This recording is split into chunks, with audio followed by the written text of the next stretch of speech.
Hello everybody and welcome to my brand new video today.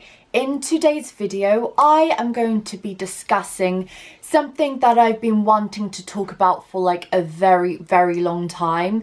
This is not even a lie. This is no joke. In fact, one of the main reasons I created this YouTube channel was because I wanted to share thoughts on my experiences with being mixed race and colorism and racism, because it's very real in the, let's say, the dark-skinned community. And before you guys begin to tell me like, no, you're not dark-skinned, you're light-skinned, we will get into that because it is a long ass debate, especially depending who you are. So I shall be getting into that into today's video, but I'm not going to touch on it wholeheartedly just because I feel as though it needs an extra long video and I just don't think today's the day. So this is like a little bit of a warm-up until my main colorism video, and also my experiences with being mixed race and how colorism affects me and all that jazz. Another thing, you guys, is the reason why I wanted to make this video today, and I said that it was a perfect time to do so on Instagram. If you follow me there, I will give you all of my Instagram details in a second. All over UK social media, I have been hearing about influencers like YouTubers and even musicians just saying very colorist things, especially on Twitter. So I just thought that this is the perfect time to address it now, just to have like a discussion and to sort of instigate a discussion of colorism that really isn't talked about. I find, especially as a mixed race person, like no one really, like other mixed race people don't really talk about it. I don't know if it's because we're very complacent in where we are in society. We just know that we're mixed race. But even in the mixed race community, there is quite a lot of colorism. So you think it would end there, but no, it doesn't. And there's many different factors that kind of affect colorism in the mixed race community, like outside races. But again, I shall be discussing more of that in my next video based on colorism. So I'm just going to talk about the UK influences, touch on them, even though I really don't want to, trust me. And then I'm going to talk about maybe my own experiences with colorism and just open a discussion for it, really. So that's what I'm going to do in today's video. Also, I thought that I was going to go with sort of like an Avril Lavigne inspired hair and makeup look, but I think I kind of failed. I don't know, but I'm just going to just go with it. I don't know, I feel very punky today.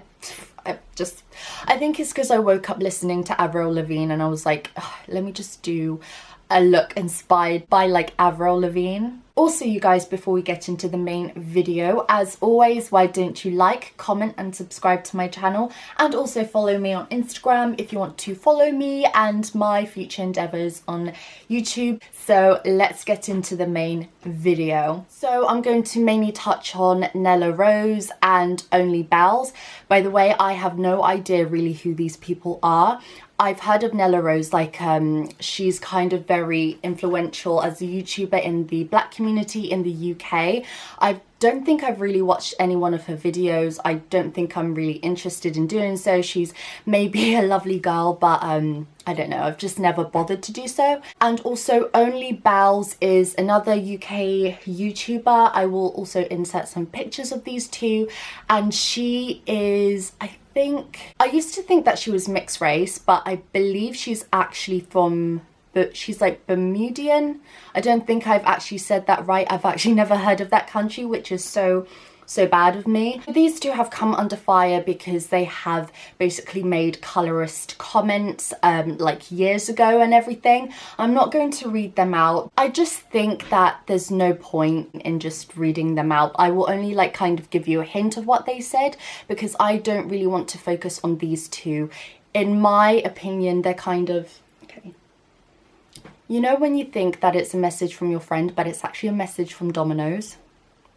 Heartbreak, but whatever.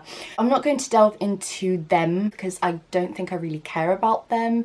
They're just kind of propelling this conversation, and they basically made colorist tweets, as I said, about black women, basically degrading black women. I think Bella also mentioned about how she was going to rape some people, and it was meant to be like a Twitter game or whatever. I don't know what kind of sadistic game that is, but yeah, she offended two groups of people who have been victims of rape, and also the black community, the female black community. And Nella Rose, I believe, just offended black women and just made comments. If I do find the comments, I will like put them on the screen or whatever, but I'm not going to really bother about that. We all know what they said was horrible. And also, I want this channel to be very positive. I don't really want to talk about what other people have said that are negative, because we don't need that energy in our lives, literally.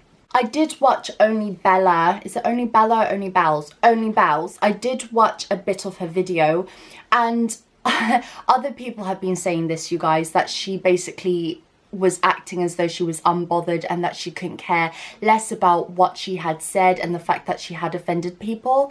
And I'm not gonna lie, I kind of noticed that, unfortunately. I kind of noticed there was like an unbothered streak, and I kind of took it into account that maybe that's just the way she is, that she's naturally like that. My sister who watches her actually said that she kind of does have that attitude anyways. But I'm not gonna lie, you guys, to have like an unbothered attitude in something that is so serious, when you're basically offending two groups of people, rape victims and women of colour, it's no time to act unbothered and not to look directly into the camera. It's a time to be very sympathetic and just to like apologize wholeheartedly. I'm not saying that she didn't apologize wholeheartedly. I don't know her, and frankly, I don't really care. She just needs to make the apology and make it sincere.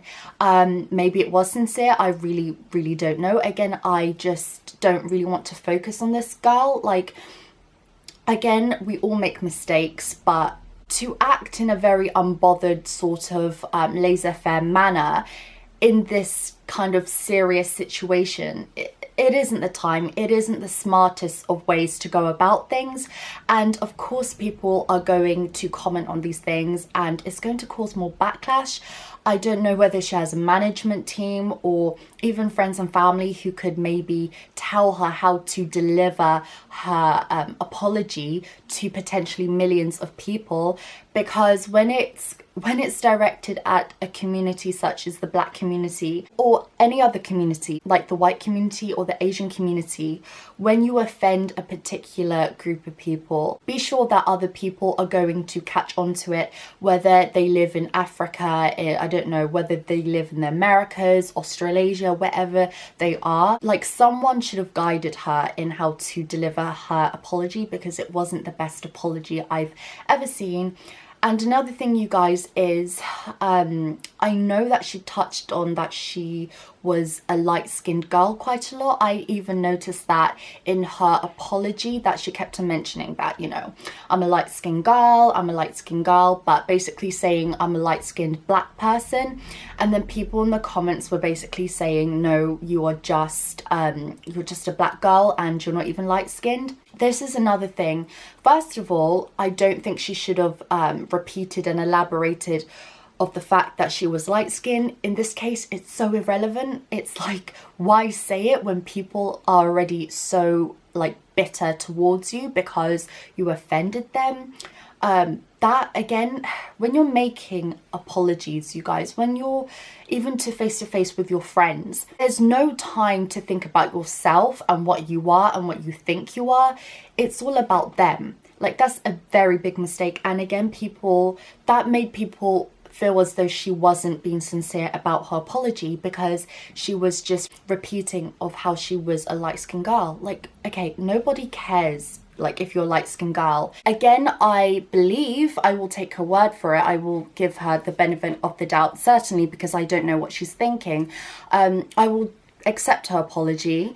Do you know what I mean? But the thing is, in order to make people believe that you are sorry, is to really act as though you're sorry, you know, body language, the choice of words, everything like that you need to take into consideration. So I don't know, I feel a little bit disappointed. I think she could have done better in my opinion, but again, that's just my opinion. You're allowed to have yours. So moving on to Nella Rose. Again, people were saying that her apology was more sincere.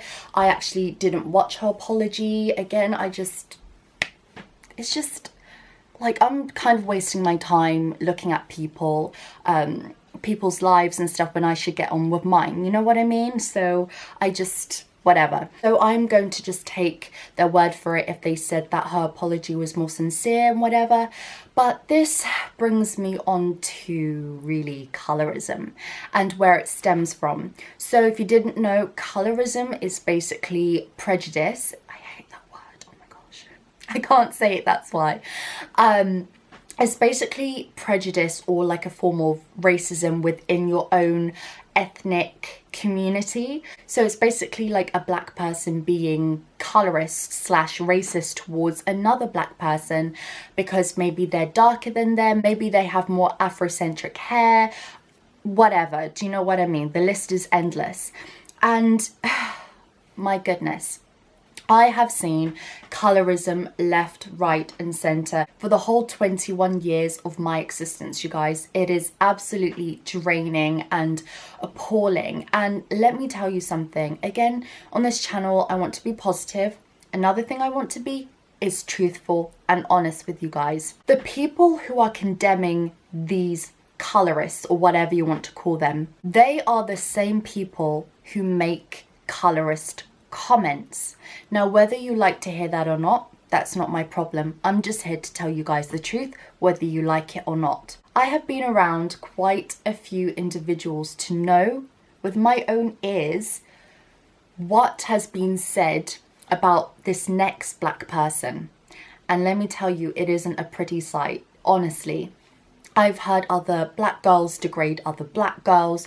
I've heard even black men degrade black girls. Weirdly enough, I don't know if I've heard other black men degrade other black men, but I'm pretty sure it does exist. Another thing is about being mixed race, you guys, is that both races, white or black, they seem to feel very comfortable with telling you their thoughts about another person of their race.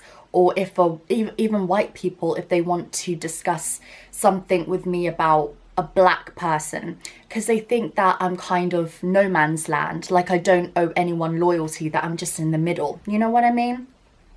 And black people tend to do the same. I've had many instances where this has occurred, and it's left me thinking, wow, what a colorist you are. Like, why make those comments? And why feel so comfortable to make them in front of me? Because they think that I won't really think about it too much, that I'll just be like, oh, all right, cool. But it's kind of like, I'm part black and I'm part white. I have to play loyalty to both of you guys. It's really hard to kind of describe it to you guys. But again, I feel as though I need to leave this in another video on my experiences, or rather experiences of colorism from a mixed race perspective. I will get that video out for you guys. Again, this video is just me kind of touching on this whole UK finanza of colorist influences. And that's another thing. Be careful of what you put out on the internet, because someone is bound to find it. Whether that means your boss, your ex who's a little bit crazy, so like wants payback or something because you broke their heart, I don't know. There are crazy people out there, or even professionals trying to track you down to see if you're a suitable candidate for their business. I don't know.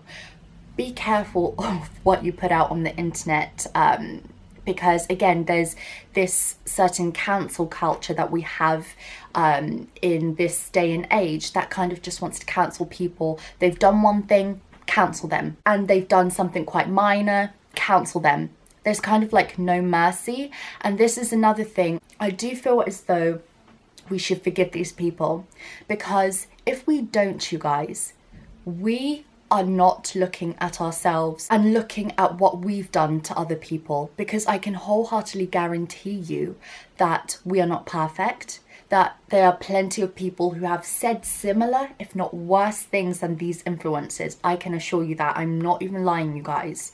I am telling you the truth, and maybe I will spill the tea in my next video. I don't know. This cancel culture just needs to stop. Where's the mercy? If you're a Christian, you would know that you are not perfect, that we every night get down on our knees to pray, to ask for forgiveness, yet we can't forgive someone else.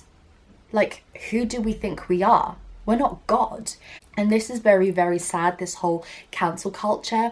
It's almost a form of sort of jealousy, in the sense that because these people who have been saying this or that are on higher platforms than us in terms of like entertainment and the media, that we should just cut that pedestal so they could drop.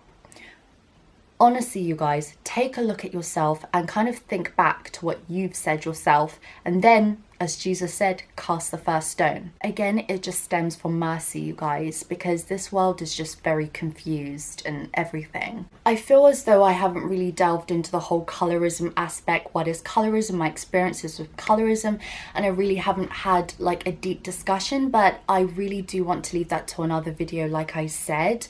This is just, again, a warm-up on colorism.